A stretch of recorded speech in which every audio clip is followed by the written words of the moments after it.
প্রিয় দর্শক, আমরা শুরু করছি আমাদের আজকের আয়োজন ইসমানী মির্জাপুর শুভরাত্রি। আজ আমরা কথা বলবো সাম্প্রতিক রাজনৈতিক প্রেক্ষাপট নিয়ে।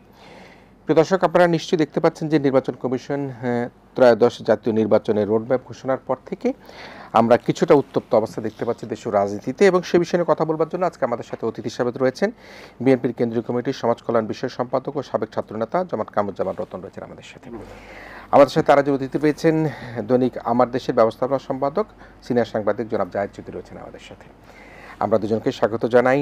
আমি রতন ভাই খানিকটা বলছিলাম যে সর্বস্ত এক ধরনের অস্বস্তি বিরাজ করছে নির্বাচন কমিশনের রোডম্যাপ, এবং আমরা দেখেছি যে যখন ফেব্রুয়ারিতে নির্বাচনের ঘোষণার কথা বলা হলো, গণ অধিকার পরিষদের নুরুল হক নূর আক্রান্ত হয়েছেন। এই হামলার পিছনে কারা জড়িত, কী কারণে জড়িত, একটা বিশৃঙ্খলা সৃষ্টি করার জন্য কি না, সেটি কিন্তু একটা প্রশ্ন উঠেছে। সব মিলিয়ে এই বর্তমান যে রাজনৈতিক প্রেক্ষাপট, এই প্রেক্ষাপটে আজকে আমরা দেখেছি যে প্রধান যে দলগুলো, বিশেষ করে বিএনপি, জামায়াত ইসলাম, এনসিপির নেতাদের সাথেও কিন্তু প্রধান উপদেষ্টার কথা হয়েছে, আলোচনা হয়েছে। সেখানেও কিন্তু নির্বাচনের কথা বলা হয়েছে যে নির্বাচন সুনির্দিষ্ট সময় যেটি ঘোষিত সেই সময় অনুষ্ঠিত হবে। কিন্তু যে অস্বস্তি বিরাজ করছে, যে ধরনের একটা উদ্বেগ বিরাজ করছে, আপনার সার্বিক পরিস্থিতি এবং নূরের উপর হামলার প্রেক্ষাপটটাকে আপনি কীভাবে দেখেন? আমরা ত্রয়োদশ নির্বাচনকে সামনে রেখে বিশেষ করে রোডম্যাপটা কিন্তু আমরা পার্টিকুলার ডেটটা আমরা জানিনি, বাট ফেব্রুয়ারি 2026-এ আমরা রোজার পূর্বে যে ডেটটা, ওটাকে আমরা স্থির করে কিন্তু আমরা নির্বাচনের প্রচারে আমরা যাব, এই ধরনের একটা পরিবেশ। এখন আমি মনে করি আমাদের দীর্ঘদিনের প্রতীক্ষিত একটা সময়, যেই সময়টার মধ্যে আমরা একটা সুষ্ঠু, ক্রেডিবল, মানুষের বিশ্বাসযোগ্য একটা গণতান্ত্রিক দেশে যে ধরনের নির্বাচন হওয়া উচিত, ওই ধরনের নির্বাচনের জন্য আমরা প্রস্তুত। কিন্তু আমার মনে হয় এই নির্বাচনটাকে আমরা যেভাবে চাই বা আমরা জিতার ক্ষেত্রে আমরা মনে করি আমরা যেভাবে জনগণকে প্রস্তুত করবো এবং আমাদের মতাদর্শের পিছনে ধানের শীষের পক্ষে বেগম খালেদা জিয়া এবং তারেক রহমানের যে নির্দেশিত এবং আগামী দিনের যে 31 দফা সবাইকে নিয়ে ঐক্যমত্য সরকার গঠনের যে একটা প্রক্রিয়া মধ্যে আমরা যেখানে আছি, আমার মনে হয় এই প্রক্রিয়াকে বাধাগ্রস্ত করার জন্য দুই ধরনের লোক বা দুই শক্তি এখানে কাজ করছে। একটা হলো যারা পরাজিত শক্তি, এই পরাজিত শক্তি কখনই তাদের এই বিদায়টা জনগণ কর্তৃক যে ধিক্কৃত হয়েছে এবং পালিয়ে যেতে বাধ্য হয়েছে, এইটাকে কখনই প্রথম দিন থেকে তার স্বাভাবিকভাবেই তারা নিতে পারেনি। ওর পর থেকেই তাদের একটা সব সময় তাদের এখানকার ষড়যন্ত্র এখানে কাজ করছে বিরাজমান। এখন আরেকটা ষড়যন্ত্র আমি বলবো না, তারা চাচ্ছে না যে তাদের মতো করে সবাই ক্ষমতায় যেতে চাচ্ছে। আমি মনে করি তো ক্ষমতার যে অংশীজন হওয়ার জন্য যেভাবে রাজনৈতিক মতাদর্শের মাধ্যমে আমাদের যেভাবে রাজনৈতিক প্রতিযোগিতায় অংশগ্রহণ করা উচিত, তারা ওই সরল পথে এগুচ্ছে না। সেই ক্ষেত্রে আমি বলবো যে আমাদের যে নির্বাচনের জন্য যে ধরনের আমাদের প্রস্তুতি থাকার কথা এবং যেই জন্যই আমরা নির্বাচনে আমরা কিভাবে নির্বাচনটা করব, সংস্কার বিচার, এটা কিন্তু অলমোস্ট কিন্তু নির্বাচন কমিশন যে গঠিত হয়েছে এখানে কিন্তু অলমোস্ট আমরা কিন্তু সবাই কিন্তু কাছাকাছি চলে আসছি। এখন আসেন গতকাল যে নূরের উপর যেটা হয়েছে গত পরশু দিন, এটা বাস্তবিক অর্থে এই নূরের জন্মটা কিন্তু একটা সংগ্রামের মধ্যে দিয়ে। ব্যক্তিগতভাবে আমি এই ঢাকা বিশ্ববিদ্যালয় আমি ছাত্র কিরণ ভাই, আপনি জানেন, আমার জাহিদ ভাই, সবাই আমাদের কিন্তু দুজনে আমাদের আমরা 90 থেকে কিন্তু একজন আরেকজনের সংগ্রাম ইতিহাসটাকে আমরা জানি। নূর একটা স্বাভাবিক কোনো একটা প্রতিবাদী একটা সংগঠক হিসাবে তা কিন্তু আজকে আত্মপ্রকাশ করেনি। আপনি দেখেন এদেশে আজকে ছাত্ররা যেই সফলতার যে দৌড়গোড়ায় যে পৌঁছল, সেইখানে এই নূর কিন্তু প্রথম কোটা বিরোধী আন্দোলন 2018 সালে দেখেন সড়ক নিরাপদ যে আন্দোলনটা, ওর থেকে কিন্তু নূরটা উঠে এসেছে। তারপর 21 বার সে মার খেয়েছে, কিন্তু গত পরশু দিনের যে মারটা যেভাবে তাকে মারা হয়েছে, আজকে রিজভী ভাই সহকারে আমি তাকে দেখতে গিয়েছিলাম। একটা গণতান্ত্রিক দেশে একটা বছর আমরা যেই প্রত্যাশাতে এই বাংলাদেশে আমরা যে জায়গায় দাঁড়িয়ে আছি, এই সরকারের একটা ভালো কিছু না, এই দেশে একটা দৃষ্টান্তমূলক একটা রাষ্ট্র গঠন হবে যেটা সারা বিশ্বে এটার সমাদৃত হবে এবং এই বাংলাদেশ একটা মডেল বাংলাদেশ গণতন্ত্রের জন্য, নির্বাচনের জন্য যেটা আমরা প্রত্যাশা করে রয়েছি, সেখানে নূরের প্রতি আঘাতটাকে আমরা স্বাভাবিকভাবে আমি কখনই ব্যক্তিগতভাবে আমি মেনে নিব না।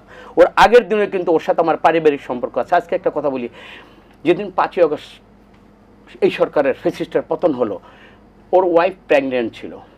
আমার ওয়াইফ শাম্মী আক্তার আমাদের এমপি, সেই সহকারে ওই দিন রাত্রে, কারণ ওই আনন্দটা সে ভোগ করতে ছিল না, তার ওয়াইফটা অসুস্থ ছিল।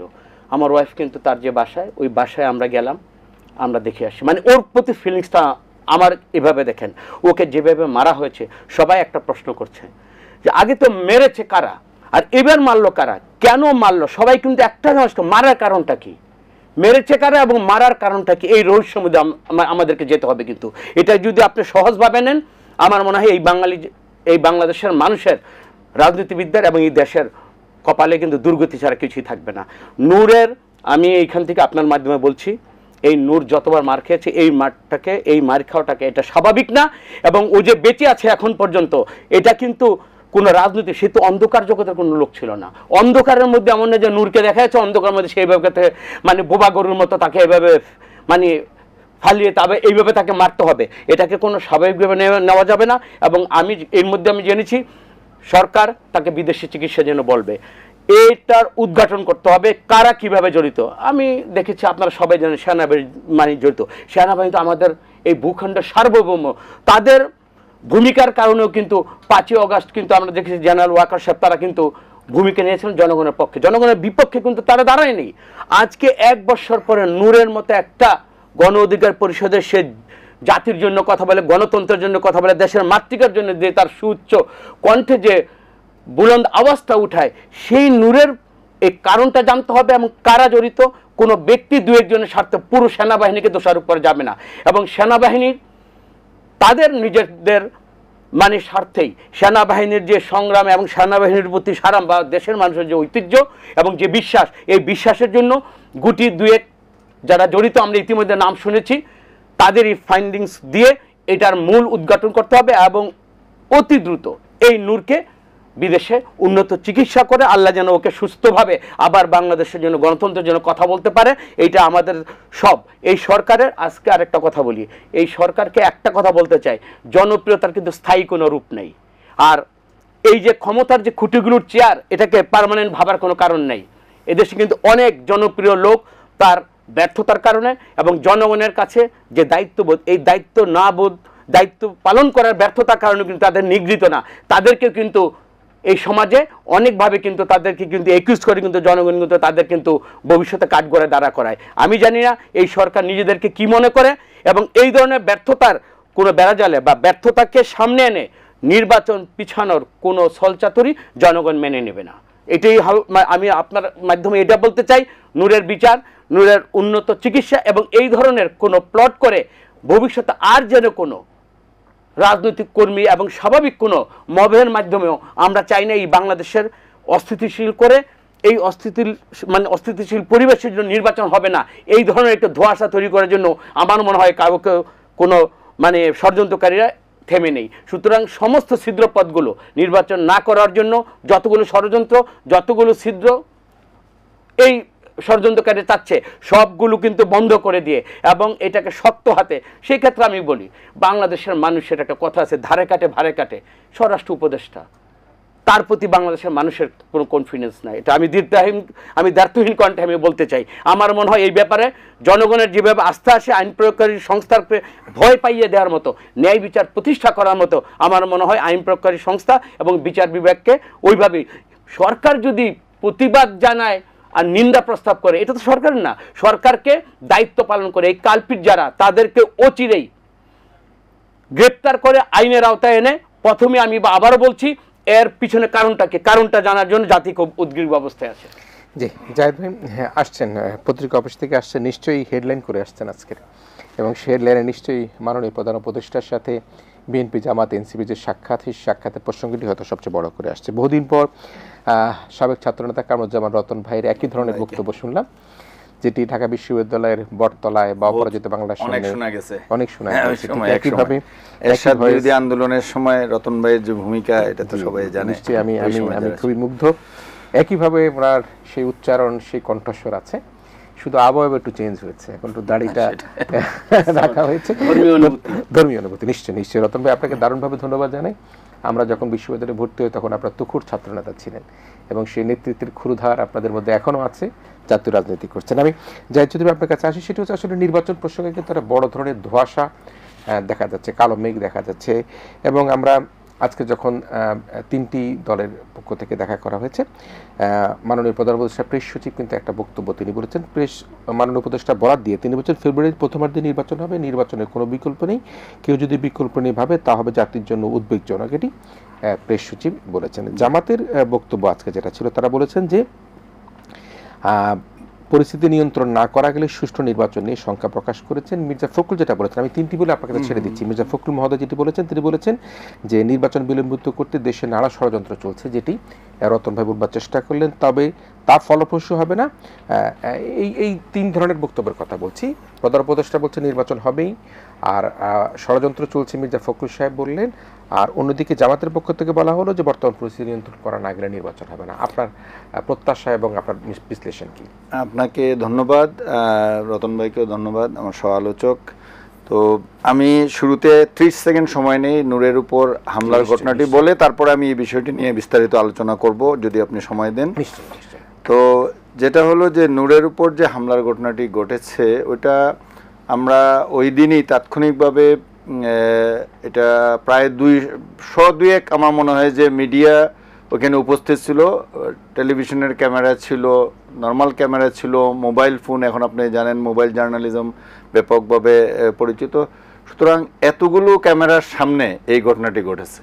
সুতরাং এইখানে ওই ঘটনাটা জানার জন্য, দেখার জন্য ঘটনাস্থলে উপস্থিত থাকার দরকার নেই, যেমনটি আমিও ছিলাম না। বাট এই সোশ্যাল মিডিয়ায় এবং আমাদের যারা কভার করেছে, পাশাপাশি অন্যরা যারা কভার করেছে, আমি খুব ভালোভাবে ভিডিওগুলো দেখার চেষ্টা করেছি, পুঙ্খানুপুঙ্খভাবে দেখার চেষ্টা করেছি, যতগুলো অ্যাভেলেবল হয়। কম করে হলো 20টা ভিডিও আমি দেখেছি ওই ঘটনার সাথে রিলেটেড। তো এখানে একটা জিনিস দিবালোকের মতো স্পষ্ট, যে তার উপর ওই সময়ে যে হামলাটি হয়েছে এটা আইনশৃঙ্খলা বাহিনীর পক্ষ থেকে হয়েছে। এবং দুঃখজনক হলেও সত্য যে গতকাল আমাদের সহযোদ্ধা কিংবা একই ধরনের আমাদের মিডিয়াতে এই জিনিসটা একটু অন্যভাবে আসছে। ঘটনাটি যখন আসছে, আমরাই কেবল লিখেছি, এখানে আমাদের শিরোনামটাই কেবল ছিল আমার দেশে, যে এইখানে সেনা পুলিশের হামলার শিকার হয়েছেন নূর। কিন্তু অন্য মিডিয়াগুলো করেছে যে সংঘর্ষ, জাতীয় পার্টি আর এনসিপির সংঘর্ষে নূর আহত। This is wrong information. জাতীয় পার্টি এবং এনসিপির যে সংঘর্ষটা হয়েছে এটা সন্ধ্যার সময় হয়ে গেছে, দিস ইজ আলাদা চ্যাপ্টার এটা। এবং এরপরে দুই পক্ষ মুখোমুখি ছিল, কিন্তু ক্লাশ বলতে যেটা বোঝায় ওইটা কোনো ভিডিওতে ওইভাবে দেখা যায়নি। তখন মাঠে কিন্তু, কারণ জাতীয় পার্টির জিএম কাদের সাহেব এবং শামীম পাটোয়ারি চলে যাওয়ার পর অফিস থেকে ওই সময় বলতে গেলে মাঠে এককভাবেই ছিল নূরের দল, গণ অধিকার পরিষদ, এবং তারা মিছিল করেছে, পরে মশাল মিছিল নিয়ে আসছে, এবং তারা একটা ইন্টেনশন ছিল, তারা জাতীয় পার্টির কার্যালয়ে হয়তো হামলা করতো, এখানে যদি আইন শৃঙ্খলা বাহিনীর লোকজন না থাকতো হয়তো বা এটা করতো, এরকম একটা ইন্টেনশন লক্ষ্য করা গেছে, যেহেতু তারা অভিযোগ করেছে যে তাদের উপর জাতীয় পার্টির লোকজন তাদের মিছিলের উপর হামলা করেছে। সেটা হলো একটা চ্যাপ্টার। কিন্তু নূরের উপর যে সময়টাতে হামলা হয়েছে, এখানে বলা হচ্ছে আইনশৃঙ্খলা বাহিনীর পক্ষ থেকে তারা 10 মিনিট সময় বেঁধে দিয়েছিল, সেনাবাহিনী বিশেষ করে 10 মিনিট সময় বেঁধে দিয়েছিল, ওই সময় তারা সরে যায়নি, তারপরেই অ্যাটাকটা হয়েছে। কিন্তু পূর্বাপর সবগুলো ভিডিও যদি দেখেন, যে একটা ভাইরাল হয়েছে একটা ভিডিও, যে নূর এখানে বসেছিলেন, বসে উনি কথা বলতেছিলেন, উনি বলতেছিলেন আমরা সবাই ওই দিক থেকে চলে আসছি, আমার কিছু কর্মী ওরা কেন স্ক্যাটারলি এখানে ঘোরাঘুরি করছে, ওরা তোমরা আসো, উনি ডেকে নিয়ে আসছিলেন।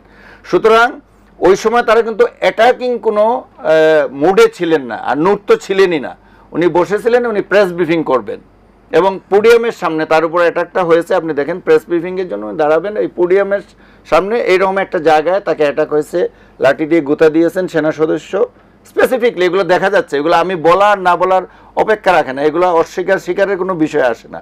তারপরে তাকে পিটুনি দেওয়া হয়েছে এবং মারাত্মকভাবে তাকে আহত করা হয়েছে।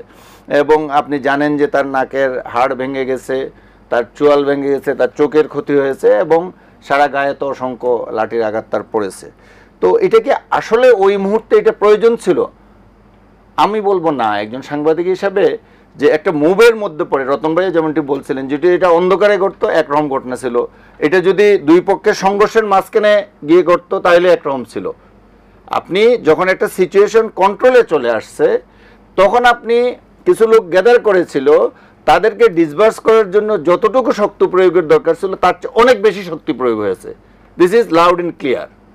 এখানে শক্তি প্রয়োগটা অনেক বেশি হয়েছে এবং এটা দৃশ্যমান। এখন লুকানোর কিছু নাই, লুকোচুরি আমি আপনি আলাপ আলোচনা করলাম না, এটা হয় না। তো আমার কথা হলো যে এইখানে দেখতে হবে যে কারা অতি উৎসাহী ছিল, কিংবা অতি উৎসাহী ছাড়াও আপনি দায়িত্ব পালন করতে গিয়ে যদি আপনি এক্সট্রিম কিছু করেন, আপনার যতটুকু করার কথা যে পর্যায়ে তার চেয়ে বেশি কিছু করেন, তাইলে এটাও এক ধরনের অপরাধের মধ্যে পড়ে আমি মনে করি। এবং এটাই সরকারকে দেখতে হবে, এবং যারা স্পেসিফিকলি এটার সাথে জড়িত, সে ইচ্ছায় হোক আর দায়িত্ব পালন করতে গিয়ে হোক, এখানে যদি বাড়াবাড়ির কিছু থেকে থাকে, যতটুকুই আছে এবং যে এর সাথে জড়িত তার বিচার হওয়া উচিত। তাইলেই এটা একটা স্বাভাবিক প্রক্রিয়া মনে হবে যে হ্যাঁ করে ফেলছে, দুইটা লোক করে ফেলতে পারে। 1000 নিরাপত্তা বাহিনীর 500 সদস্য থাকলে এর মধ্যে 5 জন এটা করে ফেলতে পারে। অনেককে আমরা কিন্তু দেখেছি, আপনি ওখানে কিন্তু এই কথাগুলো স্পষ্ট করে বলার দরকার। এই উপরেই একজন সেনা সদস্য দাঁড়িয়েছিলেন, উনি কিন্তু একটা লাঠির বাড়িও দেননি নূরের উপর। একবার নূরের ঘাড়ের উপর যিনি দাঁড়িয়েছিলেন উনি কিন্তু একটি লাঠির বাড়িও দেন নাই। এই বিষয়গুলো কিন্তু যে কেউ মূল্যায়ন করতে পারে সাধারণ ইয়েতে। এখন ফরেন্সিক টেস্ট করা হোক, ভালো করে ভিডিওগুলো দেখা হোক, এবং কারা অতি উৎসাহী ছিল এবং কারা এই ঘটনাগুলো ঘটেছে, পুলিশ সদস্যদের অনেকেই এটার সাথে ইনভলভ ছিল, তারা কারা, কেন করলো, আসলে প্রয়োজন ছিল দিয়ে এটার একটা সুষ্ঠু বিচার হওয়া, যারা জড়িত তাদের বিরুদ্ধে ব্যবস্থা নেওয়া উচিত। এটা ডিমোরালাইজ হওয়ার কোনো বিষয় নাই। এখানে অনেকে একটা প্রশ্ন তুলতে পারেন যে এইরকম যদি আপনারা করেন, এইরকম যদি আপনারা বলেন, তাইলে তো ল অ্যান্ড এনফোর্সমেন্ট এজেন্সির লোকজন তারা ডিমোরালাইজ, নো, অবশ্যই তারা অ্যাকশনে যাবে, অবশ্যই তারা সিচুয়েশনকে কন্ট্রোল করবে, কিন্তু এটার একটা লিমিট আছে। আপনি জাতীয় পর্যায়ের একজন নেতাকে আপনি চোখের সামনে দেখে শুনে এইভাবে পিটিয়ে তাকে মৃত্যুর মুখে ঠেলে দিবেন, এটা তো হতে পারে না। গেল এই প্রসঙ্গ। আমি এখন যে বিষয়টি নিয়ে আপনি মূল আলোচনা আমরা করতে বসছি, আজকের যে বৈঠক, আমি 3টা বৈঠকের ব্রিফিংগুলা, 4টা ব্রিফিং আমি দেখেছি। 3টা ব্রিফিং লাইভ আমাদের ফেসবুকে লাইভ প্রচারিত হয়েছে। পত্রিকার আপনি জানেন যে ফেসবুক এবং ইউটিউব চ্যানেল আছে, এখানে লাইভ প্রচারিত হয়েছে। আমি ব্রিফিং 4টে ব্রিফিং আমি শুনেছি, এবং 3টা দলের পক্ষ থেকে বিএনপি, জামাত এবং এনসিপি, শুরুতেই জামাতের সাথে ছিল, তারপরে এনসিপির সাথে, তারপর বিএনপির সাথে। 3টা বৈঠকের ব্রিফিং তারা নেতারা যা বলছেন, এবং পরে সরকারের বক্তব্যটা প্রেস সচিব শফিকুল আলম সাহেব বলেছেন।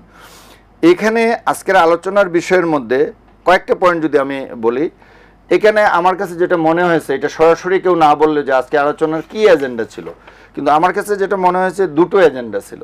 একটা এজেন্ডা ছিল যে নির্বাচনকে নিয়ে এক ধরনের মাঝে মধ্যেই হতাশা, ধোঁয়াশা, নানা ধরনের কথাবার্তা হচ্ছে। এইটার ব্যাপারে প্রফেসর ইউনূস রাজনৈতিক দলগুলোর অবস্থান, বক্তব্য এটা শুনতে চেয়েছেন, এবং উনার বক্তব্যটা উনি রাজনৈতিক দলগুলোর কাছে দিয়েছেন। আর আরেকটা ইস্যু আমার কাছে মনে হয়েছে, যেটা হলো জাতীয় পার্টি নিষিদ্ধ করা হবে কি না। তো আমি দ্বিতীয়টা দিয়ে বলি, প্রথমটা পরে বলছি। দ্বিতীয়টার ক্ষেত্রে আমরা স্পষ্ট বক্তব্য পেয়েছি। এখানে জামাত এবং এনসিপি জাতীয় পার্টি নিষিদ্ধের পক্ষে অবস্থান নিয়েছে, বিএনপি তারা এটার বিপক্ষে অবস্থান নিয়েছে। বিএনপি বলেছে যে আমরা কোনো রাজনৈতিক দল নিষিদ্ধের নীতিগত পক্ষে না, আমরা ভিতরের খবর যেটা পেয়েছি। আর আনুষ্ঠানিক ব্রিফিংয়ে মির্জা ফখরুল সাহেব যেটা বলেছেন যে এটা নিয়ে কোনো আলোচনা হয় নাই, জাতীয় পার্টি নিষিদ্ধের বিষয় নিয়ে আলোচনা হয় নাই। আর ইন্টারনাল রিপোর্ট হলো ওনারা ওখানে নেগেটিভ ওপিনিয়ন দিয়ে আসছেন। এটা তাদের এক একটা রাজনৈতিক দলের এক একটা অবস্থান থাকতেই পারে। এটার ব্যাপারে যতটুকু আমরা জানতে পেরেছি এবং সুনির্দিষ্ট তথ্য হলো এইটা। আর নির্বাচনের ব্যাপারে প্রধান উপদেষ্টার তরফ থেকে যেটা প্রেস সচিব স্পষ্ট করে ব্রিফিংয়ে বলেছেন যে ফেব্রুয়ারির প্রথমার্ধে নির্বাচনের ব্যাপারে সরকার খুবই দৃঢ় প্রতিজ্ঞ, এবং যে কোনো মূল্যে নির্বাচন যাতে হয় এই ব্যাপারে উনি সবার সহযোগিতা চেয়েছেন। এবং এইখানে ওই যে কথাটি আপনি বললেন, প্রেস সচিব বললেন যদি কোনো কারণে এই নির্বাচনকে কেউ বাধাগ্রস্ত করে তাইলে এটা সারা জাতির জন্য খুবই বিপজ্জনক হবে। এটা আমরা জানি যে অবশ্যই এটা বিপজ্জনক হবে। আমি এটার সাথে একমত পোষণ করি যে নির্বাচনটা এই মুহূর্তে হওয়াটা জরুরি হয়ে পড়েছে নানা কারণেই। কারণ এই দেশে যে পরিস্থিতি, মাঝে মধ্যে আজকে অনেকগুলো ঘটনা আপনি জানেন, চট্টগ্রাম বিশ্ববিদ্যালয়ে, বাংলাদেশ কৃষি বিশ্ববিদ্যালয় বন্ধ হয়ে গেছে, চট্টগ্রাম বিশ্ববিদ্যালয়ে 144 জারি হয়েছে, ঢাকায় ঘটনা, বিভিন্ন জায়গায় স্ক্যাটারলি বিভিন্ন বিষয় আসছে, এবং এইগুলার সাথেও কিন্তু এই একটা নির্বাচিত সরকারের এক ধরনের একটা সম্পর্কের বিষয় আছে।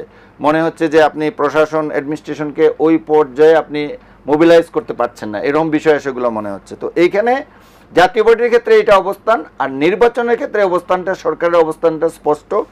এইখানে বিএনপি তো যথারীতি নির্বাচন, যত সময় নির্বাচনের ব্যাপারে তার একই অবস্থান আছে, তারা বলছে এটা আজকেও তারা বলে আসছে। জামাতও কিন্তু এই কথাটা বলেছে। আমরা ডক্টর তাহেরের তাহের ভাইয়ের ব্রিফিংটা আমরা শুনেছি, ওইখানেও কিন্তু উনি বলছেন যে আমরাও চাই ফেব্রুয়ারিতে নির্বাচনটি হোক, যথাসময়ে নির্বাচনটি হোক, এবং আমরা এই ব্যাপারে সর্বাত্মক সহযোগিতা করব।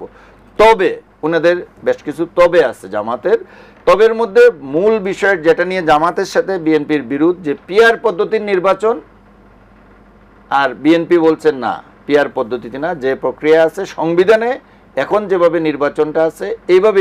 ইভেন ডক্টর তাহের এটাও বলছেন যে উনি নিম্নকক্ষ এবং উচ্চকক্ষেও পিআর চান, কিন্তু ঐকমত্য কমিশন এর আগে যে পর্যন্ত ঐকমত্যে পৌঁছছিল যে নিম্নকক্ষের এখন যে ব্যবস্থা আছে, মানে 300 আসনের সংসদ নির্বাচন এই পদ্ধতিতেই হবে। শুধুমাত্র উচ্চকক্ষে পিআর পদ্ধতির ব্যাপারে ঐকমত্য কমিশনের প্রস্তাব ছিল। এখানে বিএনপি নোট অফ ডিসেন্ট দিছে, মানে বিএনপি এখানে রাজি না, জামাত এবং এনসিপি এটার পক্ষে অবস্থান নিয়েছে। এবং এগুলো নিয়ে রাজনৈতিক দলগুলোর মধ্যে বড় ধরনের একটা ডিভিশন আছে যে উচ্চকক্ষে পিআর পদ্ধতি হবে কি হবে না। এই একটা ইস্যু কিন্তু রিজলভ হয় নাই। এবং এখানে একটা জিনিস খেয়াল করেন, উচ্চকক্ষের পিআর পদ্ধতির যদি নির্বাচন হয়, এটা কিন্তু নির্বাচিত পার্লামেন্ট আসার পর এটা হতে হবে, কারণ এটা এখনো কিন্তু সংবিধানে নেই। আপনি যে পিআর পদ্ধতি ইন্ট্রোডিউস করবেন, এটা অন হোয়াট বেসিস? এটা কিন্তু যেই নির্বাচিত সংসদ হবে তারা এসে এটাকে ইনক্লুড করবে। একটু স্পেসিফিক দর্শকদের বুঝবার জন্য, জি, তাহলে জামাত কি চাচ্ছে? জামাত চাচ্ছে, তারা মুখে বলছে, এখন পর্যন্ত পাবলিকলি বলছে তারা সব জায়গায় পিআর চায়, কিন্তু আমার ধারণা যে উচ্চকক্ষে পিআরের ব্যাপারে বিএনপি যদি সম্মত হয় আনুষ্ঠানিকভাবে, তাইলে হয়তো জামাতের এখানে আর তেমন কিছু, জামাতের সাথে তাদের তেমন বিরোধ নেই বিএনপির। আর এনসিপির এখানে একটা বাড়তি দাবি আছে। এনসিপি বরাবরের মতো এখনো বলছে তারা গণপরিষদের নির্বাচন চায়, তারা এই সংবিধানকে ছুঁড়ে ফেলে দিয়ে নতুন সংবিধান চায়। আজকেও তারা একই কথা বলেছে। ভিতরে কি বলেছে আমি স্পষ্ট করে বিস্তারিত জানি না, কিন্তু বাইরে যেটা বলছে তারা স্পষ্ট করে এই কথা এনসিপির পক্ষ থেকে বলা হয়েছে। তারা কিন্তু জাতীয় সংসদ নির্বাচনই চায় না, তারা কিন্তু গণপরিষদ নির্বাচন চায়, এবং যেটার মাধ্যমে নতুন সংবিধান গৃহীত হলে তারপর নির্বাচনে যাওয়া। আমরা একটা বিরতি যাব। আমি আপনার কাছে একটা ব্যক্তিগত জাহিদ ভাই হিসেবে, সাংবাদিক হিসেবে, সাধারণ নাগরিক হিসেবে, মানে আসলে মানুষের মতামত তো ভিন্ন ভিন্ন হতে পারে, আপনার মতামত কি হতে পারে মনে করেন? আমি তো একটা জিনিস বললাম যে দেখেন, দীর্ঘ আলোচনার পর ঐকমত্য কমিশন বাংলাদেশের নির্বাচন প্রসঙ্গে আমি বলছি, বাংলাদেশের 54 বছরের ইতিহাসে দীর্ঘ আলোচনার পর এবং বাংলাদেশি লোকজনের মধ্যস্থতায় আলোচনার পর রাজনৈতিক দলগুলা দিনের পর দিন এক টেবিলে বসে সংস্কারের বিষয়ে ব্যাপক ঐকমত্যে পৌঁছেছে। যতটুক রয়েছে টোটাল প্রস্তাবের তুলনায় যতটুক ডিফারেন্স অফ অপিনিয়ন, আপনি জানেন যে বিএনপি 9টা জায়গায় ডিফারেন্স অফ অপিনিয়ন ছিল, তো ব্যাপক ঐক্যমতে পৌঁছছে। তো এই আলোচনায় আপনি যদি ঐক্যমতে পৌঁছার পর এখন এসে নতুন করে কিছু বলেন, তাইলে আমার কাছে মনে হচ্ছে যে এটার মধ্যে অন্য কিছু ভাবার সুযোগ আছে। আমি ব্যক্তিগতভাবে মনে করি যে নির্বাচনটা হওয়া উচিত, এবং নির্বাচন যতটুকু রাজনৈতিক দলগুলো ঐক্যমতে পৌঁছেছে, এই ঐক্যমতের ভিত্তিতে জুলাই সনদ সবাই স্বাক্ষর করে এরপরে নির্বাচনে যাওয়া উচিত। এখন জুলাই সনদটা কিভাবে বাস্তবায়ন হবে এটা নিয়েও জামাতের একটা দাবি আছে।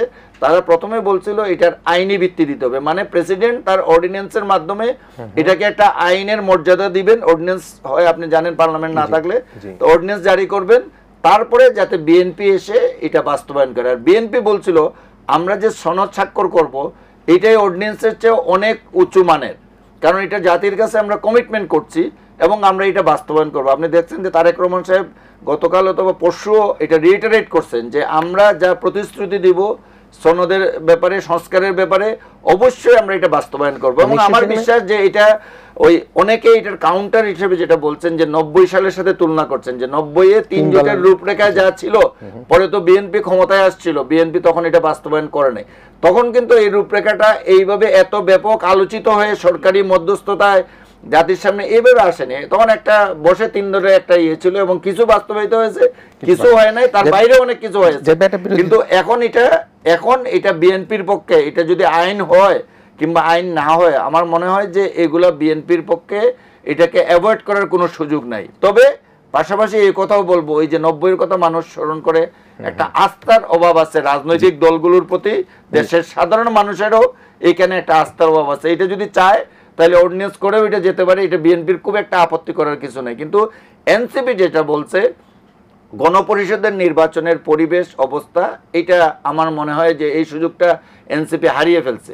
এটা যদি জুলাইয়ের গণ অভ্যুত্থানের পরপরই তারা একটা বিপ্লবী সরকার গঠন করে, তখন সমস্ত সংবিধান স্থগিত করে দিয়ে তখন পরিষদের নির্বাচন দাবি করতো, সংবিধান ছুঁড়ে ফেলে দিয়ে নতুন সংবিধান প্রণয়ন করা হতো, তাইলে ওই সময়টা একটা পারফেক্ট টাইম ছিল। এখন এসে ওই জায়গায় যাওয়ার মতো পরিস্থিতি আছে বলে আমি ব্যক্তিগতভাবে মনে করি না। জি, আমি একেবারেই বিরতিতে যাব। একেবারে এক কথায়, তাহলে ফেব্রুয়ারির রোজার পূর্বে যে নির্বাচনের যে আমরা আশাবাদী মানুষ হয়ে আছে, তাতে আপনি মনে করেন নির্বাচনটা হয়ে যাওয়া উচিত কি উচিত না? আপনার নির্বাচন হয়ে যাওয়া উচিত, এবং আমার ধারণা শেষ পর্যন্ত নির্বাচনটি হবে যদি জুলাইয়ের যারা যোদ্ধা, জুলাইয়ের যারা স্টেক হোল্ডার, তারা যদি জাতির স্বার্থে প্রয়োজন তারা যদি মনে করেন যে আমরা ঐক্যবদ্ধ থাকবো, ফেসিবাদকে আবার ফিরে আসতে দেব না, তাইলে এই নির্বাচন হওয়াটা জরুরি। ফেসিবাদকে ঠেকানোর জন্য হলেও নির্বাচনটা হওয়া জরুরি। জি, নিশ্চয়ই। প্রিয় দর্শক, আমরা একজন সিনিয়র সাংবাদিক, আমাদের বন্ধু জনাব জাহিদ চৌধুরীর একটা বিশেষ মন্তব্য বুঝলাম যে ফেসিবাদ যাতে ফিরে না আসে, এবং তার জন্যই জুলাই যোদ্ধাদেরকেও কিন্তু এরা দায়িত্বশীল ভূমিকা পালন করে এটা নির্বাচনের পথে যাবার জন্য বাংলাদেশকে ফেব্রুয়ারিতে যে নির্বাচন সেদিকে তিনি আগ্রহ প্রকাশ করেছেন। আমরা দুজন অতিথি রয়েছেন, সাবেক ছাত্রনেতা, বিএনপির কেন্দ্রীয় কমিটির সমাজ কল্যাণ বিষয়ক সম্পাদক জনাব কামরুজ্জামান রতন রয়েছেন আমাদের সাথে রয়েছেন সিনিয়র সাংবাদিক, আমার দেশের ব্যবস্থাপনা সম্পাদক জনাব জাহিদ চৌধুরী। আমরা ইস্পানি মির্জা শুভরাত্রিতে একটা ছোট্ট বিরতির পর আবারও এই দুই অতিথিকে নিয়ে একই আলোচনায় ফিরে আসবে। প্রিয় দর্শক, ছোট্ট বিরতি নিচ্ছি।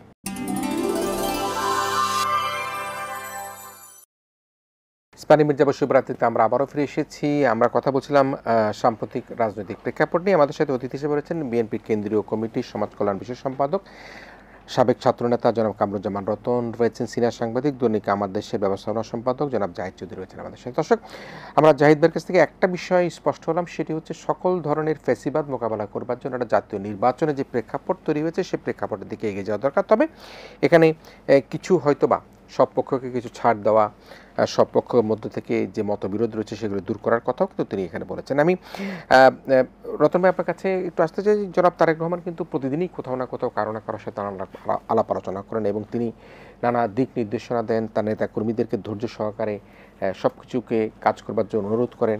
তিনি আজকে যেটা বলেছেন বিএনপির প্রতিষ্ঠাবার্ষিকী উপলক্ষে, আমি কোড আনকোট করে বলছি, যে তিনি বলেছেন যে জনগণের জবাবদিহিমূলক সরকার প্রতিষ্ঠার কোনো বিকল্প নেই। জনগণের সরকার প্রতিষ্ঠা না হওয়া পর্যন্ত গণতন্ত্র ঝুঁকিমুক্ত নয়, অশুভ অদৃশ্য শক্তির তৎপরতা দৃশ্যমান। এজন্য এই সরকার যতদিন ক্ষমতা থাকবে ততদিন তাদের দুর্বলতা বেশি দৃশ্যমান হবে। প্রধান উপদেষ্টার সাথে বৈঠকে বর্তমান পরিস্থিতি নিয়ন্ত্রণ করা না গেলে সুষ্ঠু নির্বাচনে তিনি সংখ্যা প্রকাশ করেছেন, যে সংখ্যাটা জাহিদ ভাই করছেন, আমিও করছি, বা আমরা অনেকেই করছি, যে এই ফ্যাসিস্টদেরকে যদি আমরা ঠেকাতে চাই তাহলে কিন্তু এই নির্বাচনটা জরুরি, গণতান্ত্রিক সরকার জরুরি, ভোটের মাধ্যমে যারাই আসবে তারা যাতে দেশ পরিচালনা করে। আপনি জাহিদ ভাইয়ের বিশ্লেষণ এবং আপনার যে বিশ্লেষণ সেটি করবেন। জাহিদ ভাই তো যা বলেছেন তার সূত্র ধরেই বা ওনাকে সাপোর্ট করেই আমি শেয়ার করি। সেটা হলো সংখ্যাটা কেন, সংখ্যাটা দুই ধরনের।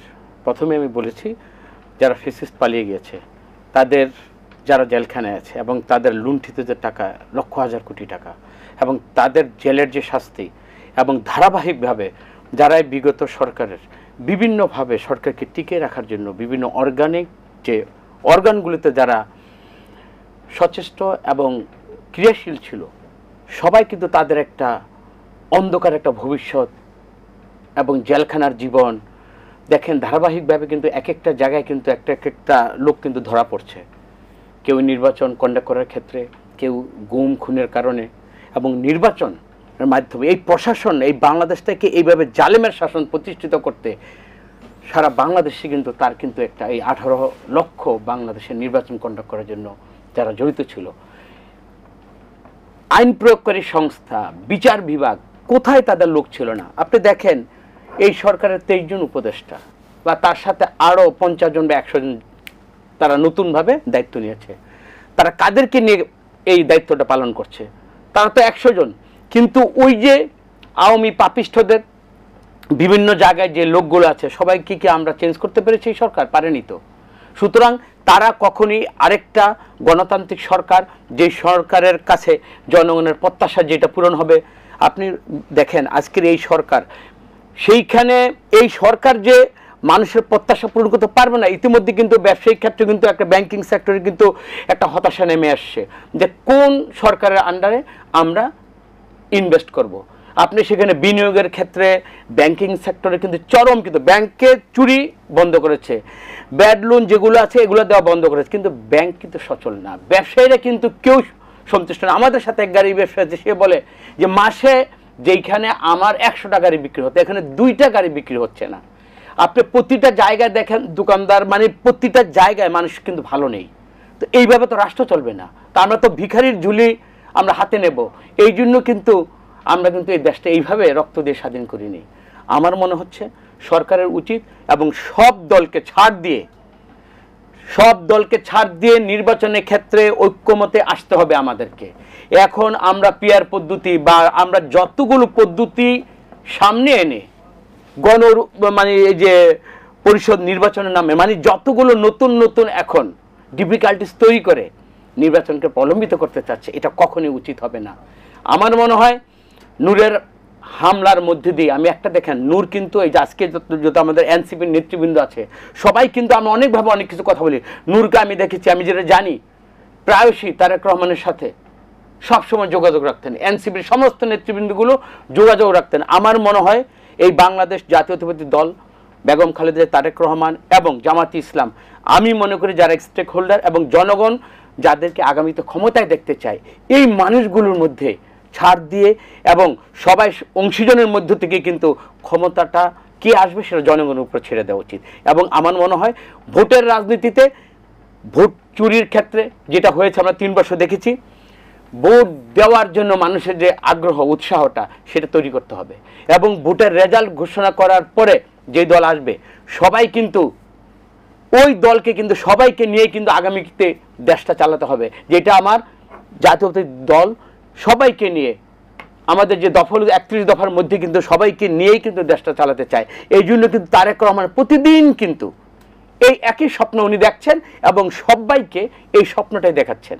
এইখানে তারেক রহমান বিদেশ থেকে তার অবস্থানে থেকে উনি যেভাবে সারা দিন রাতের ব্যস্ততার মধ্যে দিয়ে ওনার কিন্তু একটাই চিন্তা, মনে প্রেরণা সাধনায় সে কিন্তু জাতীয়তাবাদী দল নয়, শুধু বাংলাদেশকে নিয়ে এবং গণতান্ত্রিক পরিবেশের মধ্যে আগামী দিনের যে একটা সুন্দর বিনির্মাণ রাষ্ট্র যেখানে ফেসিস্ট থাকবে না এবং ফেসিস্টের এই জাতীয় পার্টির মতো কুলাঙ্গার এবং আনিসুল ইসলাম মাহমুদ যারা আবারও জাতীয় পার্টির ব্যানার নিয়ে গণতন্ত্রের জন্য বাংলাদেশে আগামীতে পার্লামেন্টে আসার যে চিন্তা করছে, আমি মনে করি যেই পাপে আওয়ামী লীগ পাপিষ্ট একই পাপে জাতীয় পার্টিকে সেম পাপে তাদেরকে এই গণতন্ত্র থেকে তাদেরকে দূরে থাকতে হবে। তাদের এখন এত গণতন্ত্রের জন্য যদি আমরা এত উদারপন্থী হয়ে যাই, আমার মনে হয় যারা এই পক্ষে কথা বলে তার 17 বছর যখন তারা ভোট ছাড়া ক্ষমতা ছিল এবং যেই মার্কা ইলেকশনের মাধ্যমে তারা ক্ষমতা ছিল, কই তখন তো জাতির এই বিবেকের মধ্যে তো ওই লোকগুলার কথা আমরা দেখিনি। তখন উচিত, এখন যারা কথা বলে যে ইনক্লুসিভ ইলেকশন, তখন তারা এই কথাগুলো বলে নাই কেন? তখন আমি বলি না যে তখন বলে না যে এখন তারা বলবে না, কিন্তু আমার মনে হয় তাদের পাপের শাস্তি হওয়া উচিত। এবং যেই কারণে যদি আওয়ামী লীগকে আমরা যদি নির্বাচন থেকে কোনো আইনের ইয়েতে যদি তারা যদি বাদ পড়ে, সেখানে জাতীয় পার্টিতেও একই পাপে তাদেরকে এই শাস্তি পেতে হবে। কিন্তু তোমরা আজকে প্রধান উপদেষ্টার সাথে সাক্ষাৎ হলো, বিএনপি এটা তো স্পষ্ট করলো না যে জাতীয় পার্টির ব্যাপারটা নিয়ে, যেটি জামাত এবং এনসিপি স্পষ্ট করেছে। সব কথা সব সময় জাতির কাছে বলাটা এক একজনের এক এক কৌশল।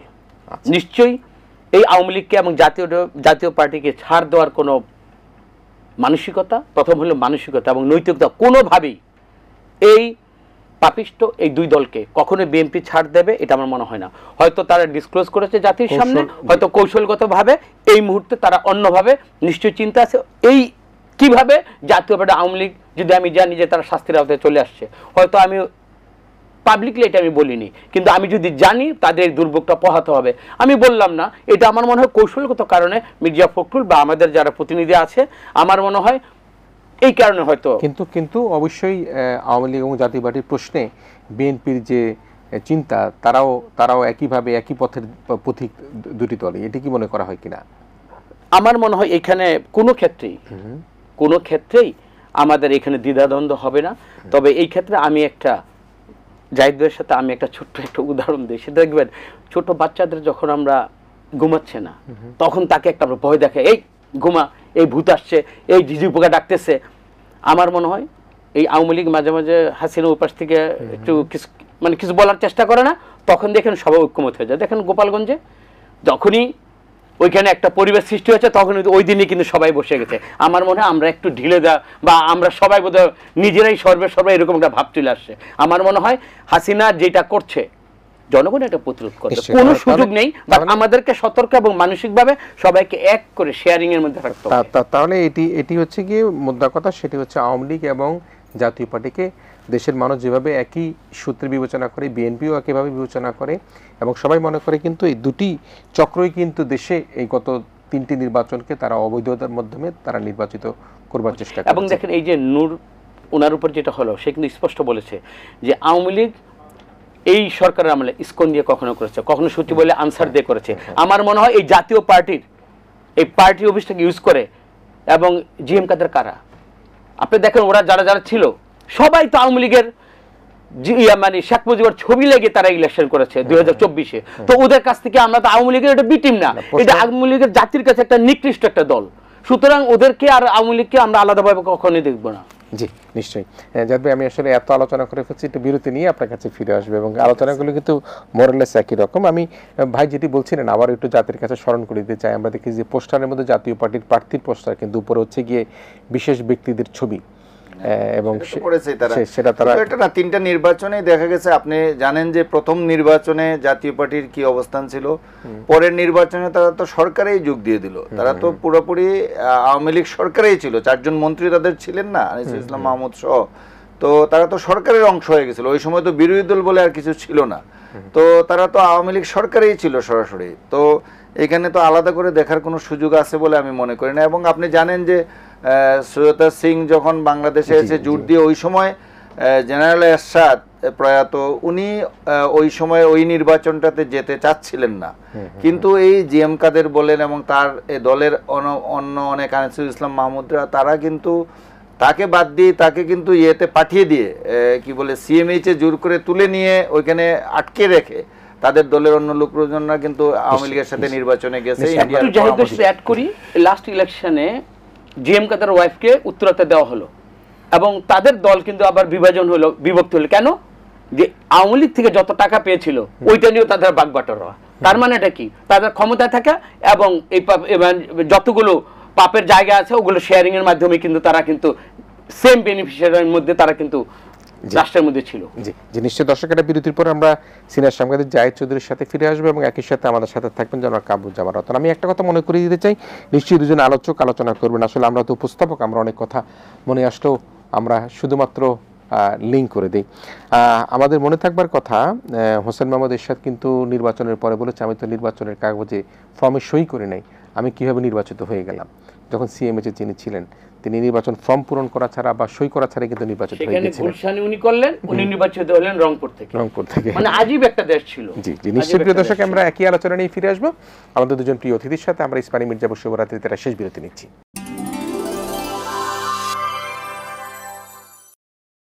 ইস্পানী মির্জা শুভরাত্রিতে আমরা আবারও ফিরে এসেছি। আমরা সমসাময়িক রাজনৈতিক যে সাম্প্রতিক প্রেক্ষাপট সেগুলো নিয়ে কথা বলছিলাম। আমাদের সাথে অতিথি হিসেবে রয়েছেন বিএনপির কেন্দ্রীয় কমিটির সমাজ কল্যাণ বিষয় সম্পাদক, সাবেক ছাত্রনেতা জনাব কামরুজ্জামান রতন, দৈনিক আমাদের দেশের ব্যবস্থাপনা সম্পাদক, সিনিয়র সাংবাদিক জনাব জাহিদ চৌধুরী। যেহেতু আসলে দুঃখবোধের শেষ নাই, যেটি এই 15, 16, 17 বছরের কথা বলা হলো। নিশ্চয়ই জাহিদ ভাই মনে আছে যে সুবর্ণচরে একজন নারী ধানের শীষে ভোট দেবার জন্য তাকে গণদর্শনের শিকার হতে হয়েছে, এরকম অগণিত ঘটনা। ভাই রতন ভাই বললেন জালেমের একটা সরকারের কথা বললেন, কিন্তু উনি আবার একটা কথা বললেন, যদিও তিনি ধানের শীষ, বিএনপি, মরহুম রাষ্ট্রপতি জিয়াউর রহমান, ভারপ্রাপ্ত চেয়ারম্যান তারেক রহমান সকলের পক্ষেরই লোক, তারপর তিনি বলছেন সবাইকে কিছুটা ছাড় দিয়ে হলো নির্বাচন যাতে কোনো কারণে বাধাগ্রস্ত না হয়। আমরা যদি অতীতকে একটু ফিরে তাকাই, যদি আজকে শেখ হাসিনা কোনো কারণে টিকে যেত, তাহলে আজকে আমাদের যে আন্দোলনকারীরা যারা মারা গিয়েছে এরা সবাই সন্ত্রাসী হিসেবে মারা যেত, তাদের মৃত্যুর কথা লেখা হতো। যারা গুলিবিদ্ধ হয়েছে তারা বিনা চিকিৎসায় মারা যেত। আমরা আপনারা যারা কথা বলবার চেষ্টা করেছি আমাদেরকে হয়তো জেল হাজতে থাকতে হতো। তো একটু ছাড় দিয়ে আমরা যে জালেম সরকারকে বিদায় করেছি, আমরা একটা গণতান্ত্রিক সরকার প্রাপ্তির ব্যাপারে আপনার বিশ্লেষণ কি? দেখেন, আমি এখানে একটা জিনিস বলবো যে রাজনৈতিক দলের নেতৃবৃন্দ এবং জুলাইয়ের স্টেক হোল্ডার যারা আছেন তাদেরকে একটা উপলব্ধিতে আসতে হবে, যে বাংলাদেশের মানুষ কি চায়। এটা যদি আমি এখনো বুঝতে না পারি, ভারত কি চায় আমার মাথার মধ্যে যদি এটা থাকে, উত্তরপাড়া কি চায় আমার মাথার মধ্যে যদি এটা থাকে, তাহলে আপনার জন্য, আমার জন্য, দেশের মানুষের জন্য এটা কিন্তু ওই কষ্টের কারণই হয়ে থাকবে। সুতরাং আমার কাছে কেন জানি মনে হচ্ছে, বারবারই মনে হচ্ছে যে বিএনপির এখানে একটু ঘাটতি রয়েছে। আমি ব্যক্তিগতভাবে মনে করি, আপনি জানেন যে আমি সেই স্টুডেন্ট লাইফ থেকে শুরু করে বিএনপিকে খুব ঘনিষ্ঠভাবে, খুব কাছ থেকে, বেগম জিয়ার যে রাজনৈতিক জীবন, আমি সাংবাদিক হিসেবে এই 40 বছর থেকে ওনার এমন কোনো অ্যাক্টিভিটিস নাই, এমন কিছু নাই যে আমি ঘনিষ্ঠভাবে দেখিনি। জিয়াউর রহমানের শাসনামল পড়াশোনা করে দেখেছি, আর বেগম জিয়ার শাসনামল কিংবা তারেক রহমানের এটা আমি আমার প্রফেশনের প্রয়োজনে খুব কাছ থেকে, ভিতর থেকে দেখেছি। যেহেতু আমি ওই বিটটা, প্রধানমন্ত্রীর বিট, বিরোধী দলীয় নেত্রী বিট, কিংবা আমরা যেটা সাংবাদিকতায় রিপোর্টার, আমি বেসিক্যালি রিপোর্টার, এখন যদিও আমি মিক্সড একটা জায়গায় আছি, প্রশাসন এবং রিপোর্টিং দুইটা মিলে দেখেছি। তো এখানে দেখেন, প্রথম কথা হলো যে মানুষের একটা আস্থার সংকট আছে। মানুষ বিএনপিকে ভোট দিবে, বিএনপি জনপ্রিয় দল, বিএনপি হয়তো 2/3 মেজরিটি নিয়ে সরকার গঠন করবে, কিন্তু একটা আস্থার সংকট আছে। এই আস্থার সংকটটা আমার দূর করতে হবে এবং মানুষের উপর আমার আস্থাটা রাখতে হবে। বিএনপি কেন যে পর্যায়ে, আমি মনে করি যে এই গণ অভ্যুত্থানের পর বিএনপির সবচেয়ে ভালো সুযোগ ছিল যে অন্য কোনো দিকে না তাকিয়ে শুধুমাত্র জনগণের উপর আস্থা রাখা, জনগণের দিকে তাকানো এবং জনগণের হয়ে থাকা। কারণ এইরকম সুযোগ কিন্তু রাজনৈতিক দল হিসেবে বিএনপির আর কখনো অতীতে পায় নাই, ভবিষ্যতে পাবে কিনা আমি জানি না। কারণ তারা এখন এককভাবে মাঠে, ম্যাসিভলি। জামাত আছে, এনসিপি আছে, কিন্তু এই জামাত এবং এনসিপির সাথে বিএনপির ব্যবধান, যেহেতু তারা একটা প্রতিষ্ঠিত রাজনৈতিক দল, আরেকটি প্রতিষ্ঠিত রাজনৈতিক দল যারা স্বৈরাচারী হওয়ার কারণে, ফেসিবাদী হওয়ার কারণে তারা পালিয়ে গেছে ক্ষমতা ছেড়ে, তাদের প্রধানমন্ত্রী, নেত্রী, তাদের নেতা নেত্রীরা পালিয়ে গেছে, না জেলের ভিতরে আছে, আর অন্যরা হয়তো চুপচাপ নীরবে নিবৃত্তি দিন যাপন করছে। তো এরকম একটা পরিস্থিতি বিএনপি পেয়ে, বিএনপি জনগণের মধ্যে যেভাবে মিশে যাওয়া উচিত ছিল, জনগণের উপর যে পর্যায়ে ট্রাস্ট রাখা উচিত ছিল, জনগণকে যেভাবে কাছে টেনে নেওয়ার সুযোগ ছিল, এখানে কিছুটা হলেও বিএনপি ব্যর্থ হয়েছে। কিভাবে ব্যর্থ হয়েছে? দলীয় নেতাকর্মীরা তারা প্রচণ্ড নির্যাতনের শিকার হয়েছেন 15, 16, 17 বছর থেকে। এটা সত্য, এটাকে অস্বীকার করার উপায় নেই। এবং আন্দোলন সংগ্রামে বিএনপির ত্যাগ, জামাতের আছে, কিন্তু বিএনপির ত্যাগটা যে পরিমাণ নির্যাতনের শিকার হয়েছে এটা তো আলাদা করে বলা লাগবে না। আমি একজন সাংবাদিক হিসেবে আমরা তো এটা প্রতিনিয়ত কাভার করেছি, দেখেছি, এবং আমরা নিজেরাও এটার ভিকটিম, শিকার। সাংবাদিক হিসেবে আমার দেশের সাংবাদিকরা সবাই এটা শিকার। কিন্তু আপনি দেখেন যে এখন এসে কি হলো, এই গত 1 বছরে কেন জানি বিচ্ছিন্ন ঘটনা, হাজার হাজার লোককে বহিষ্কার করা হয়েছে। তারপরেও যে যেখানে আছে, একটা অভিযোগ আসছে, চাঁদাবাজির অভিযোগ বিএনপির বিরুদ্ধে। বিএনপির কিছু নেতাকর্মী মনে করেছে যে আমি 15 বছর 17 বছর পাই নাই, সুতরাং এখন সুযোগ পেয়েছি, কিংবা ওই জায়গাটা খালি আছে, ওইখান থেকে তারা স্থানীয় পর্যায়ে কিংবা বিভিন্ন পর্যায়ে কিছু লোক এটার সাথে ইনভলভ হয়েছে। বিএনপি চেয়ারপারসন, ভারপ্রাপ্ত চেয়ারপারসন তারেক রহমান শক্ত হাতে এটা দমন করার চেষ্টা করছেন, কিন্তু উনি 100% সফল হতে পারেন নাই। বাপলীগের মনে এক ধরনের একটা পারসেপশন ঢুকিয়ে দেওয়া হয়েছে। রাজনৈতিক প্রতিপক্ষ একটা ক্যাম্পেইন চালিয়েছে, এটা চালাবে, তারা সুযোগ পেলে চালাবে, রাজনীতির মাঠে এটা হয়ে থাকে। যারা রাজনৈতিক প্রতিপক্ষ এখন আছে তারা এটা করেছে। তো এখন ঘটনাও তো ঘটেছে, রাজনৈতিক প্রতিপক্ষ ক্যাম্পেইনটা তো এমনি এমনি করে নেই, কিছু ঘটনা তো ঘটেছে। হয়তো এটা টোটাল বিএনপির যে পরিমাণ নেতাকর্মী, তার তুলনায় এটা হয়তো 0.5%, ফ্র্যাকশন অফ 1%, চেয়েও কম লোকজন এইগুলোর সাথে জড়িত। অতিরঞ্জিত হচ্ছে কিনা, কিন্তু তারা তো এটা করছে। অতিরঞ্জিত তো হবে, সুযোগ নিবে, যারা সুযোগ নেওয়ার তারা বিভিন্নভাবে সুযোগ নিবে। তো এইটা আরো কঠোর, মানে আমি তো বললাম যে কয়েক হাজার লোক, আমি ফিগারটা ভুলে গেছি, যে দল থেকে বহিষ্কার করা হয়েছে, তাদের পদ পদবি। আজকেও আপনি জানেন যে চট্টগ্রামে বিএনপির একজন নেতা, সেন্ট্রাল কমিটির মেম্বার, কি বড়ুয়া জানি, তাকে দল থেকে বহিষ্কার করা হয়েছে। চট্টগ্রাম ইউনিভার্সিটির ঘটনা নিয়ে উনি খারাপ মন্তব্য করেছেন, তাৎক্ষণিকভাবে বহিষ্কার করা হয়েছে। তো এইরকম আমার কথা হলো যে ছাত্ররা একটা রাজনীতি আন্দোলন করছে, একটা ঘটনা, সংঘর্ষের ঘটনা ঘটে গেছে, আপনি তাৎক্ষণিকভাবে এইরকম একটা নেতা হয়ে কেন এরকম একটা মন্তব্য করতে যাবে? তো এইরকম নানা বিতর্কে জড়িয়ে, আর আপনি জানেন যে এখনকার ইয়েটা চেঞ্জ হয়ে গেছে, যে সোশ্যাল মিডিয়া এত অ্যাক্টিভ, পত্র পত্রিকা, মোবাইল জার্নালিজম, কোনো ঘটনাই চাপা থাকে না। একটা গ্রামের ইউনিয়ন পর্যায়ে, গ্রাম পর্যায়ে কোনো ঘটনা ঘটে গেলে এটা কিন্তু জাতীয় পর্যায়ে চলে আসছে এবং ব্যাপক আলোচিত হয়ে যাচ্ছে। সো এই জায়গায় বিএনপির কিছুটা হলেও ব্যর্থতা আছে। আমি বলবো যে দলীয় নেতা কর্মীরা তারা বঞ্চিত, তারা সুযোগ পায়নি, এবং আমি বলবো মাঠটা খালি বলে, পানির ধর্ম যেমন আছে, খালি জায়গা কখনো থাকে না, এটা পূরণ করে ফেলে। তো মাঠে আওয়ামী লীগ নেই, যারা এতদিন সন্ত্রাস করতো, চাঁদাবাজি করতো, দুর্নীতি করতো, তারা নেই।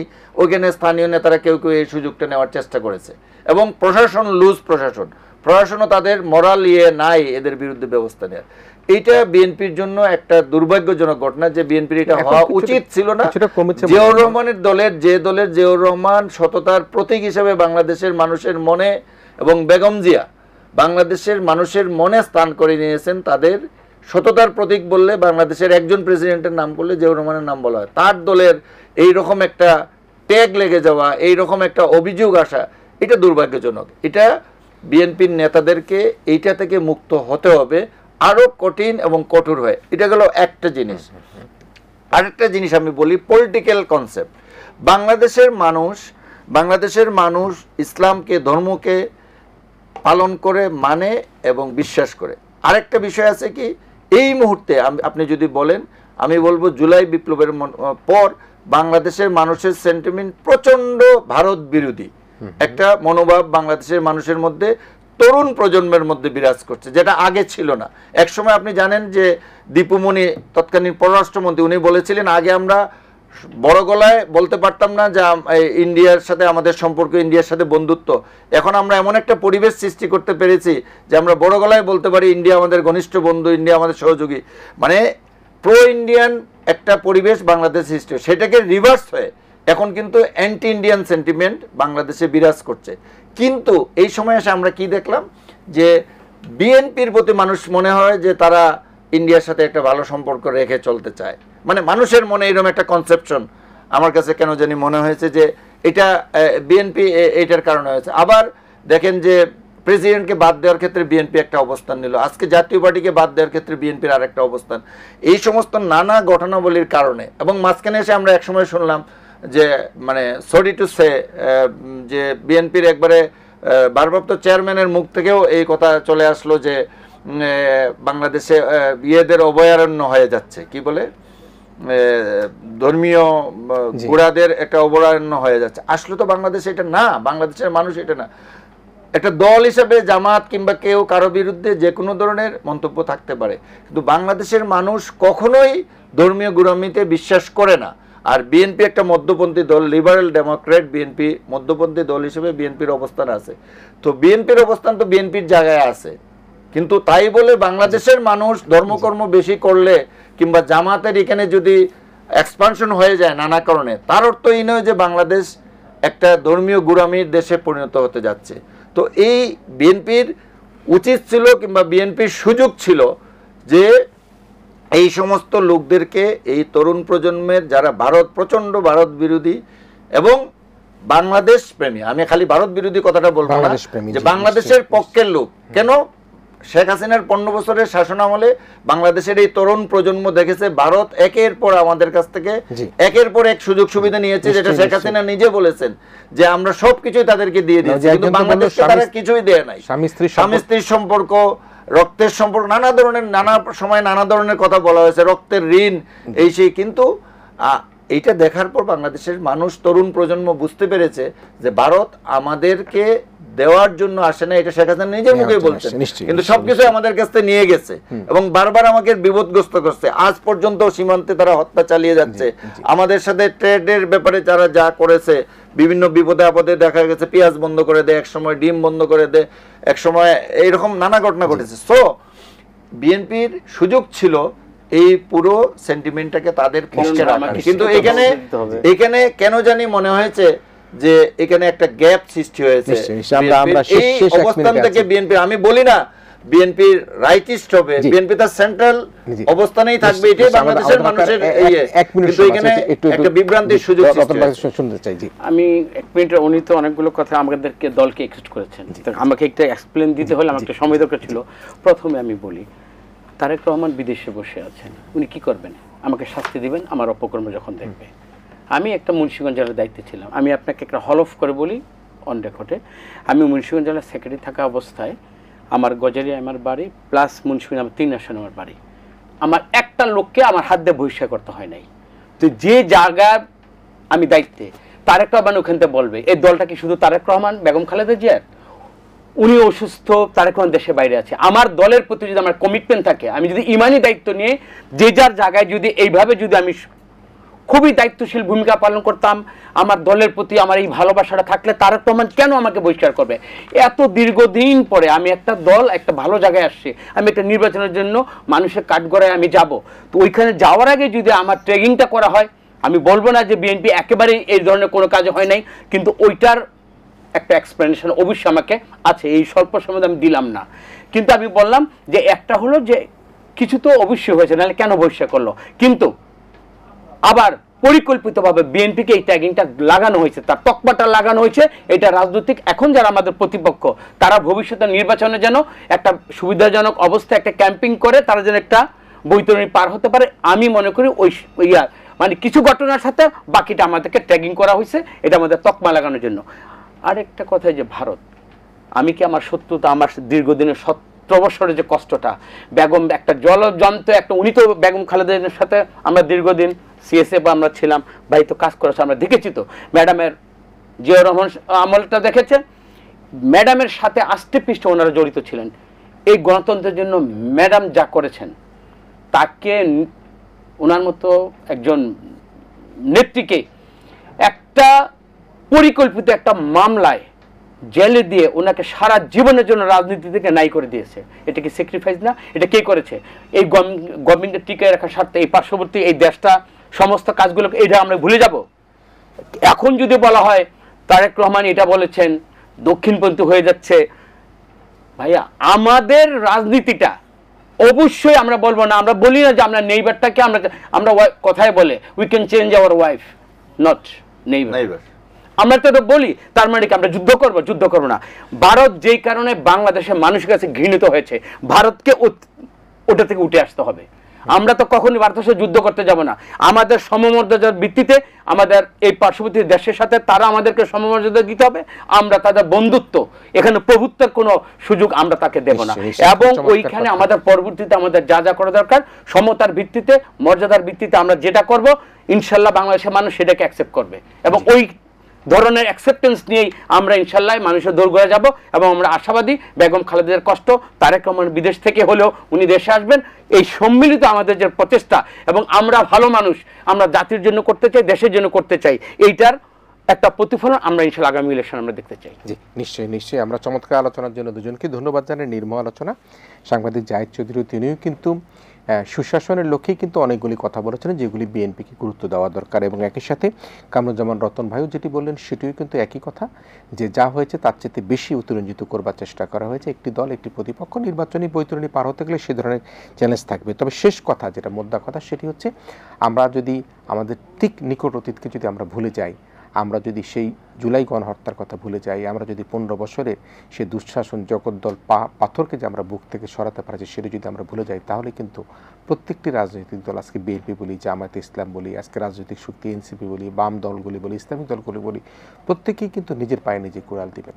সুতরাং আমরা মনে করি প্রত্যেকেই যার যার অবস্থান থেকে কিছুটা ছাড় দিয়ে হলো যে ঘোষিত সময় যে নির্বাচন, সে নির্বাচনমুখী হয়ে জনগণ যাকে ভোট দিবে, জনগণ যাকে ক্ষমতায় আনবে, সেই ক্ষমতার মাধ্যমে বাংলাদেশের যে অগ্রযাত্রা যাবে এবং ফ্যাসিস্টের বিচার, ফ্যাসিস্টের দুঃশাসন, সেটির বিচার বাংলাদেশে হবে, এই প্রত্যাশা রাখে আমার দুজন অতিথি, প্রিয় সাংবাদিক জাহিদ চৌধুরী এবং সাবেক ছাত্রনেতা আমাদের শ্রদ্ধেয় বড় ভাই কামরুজ্জামান রতন ভাইকে ধন্যবাদ জানিয়ে আমাদের আয়োজন শেষ করছি। প্রিয় দর্শক, ইস্পানি মির্জাপুর শুভরাত্রিতে এতক্ষণ থাকার জন্য আপনাদেরকে ধন্যবাদ। আপনারা ভালো থাকবেন, সবাই মিলে ভীষণ ভালো থাকবেন।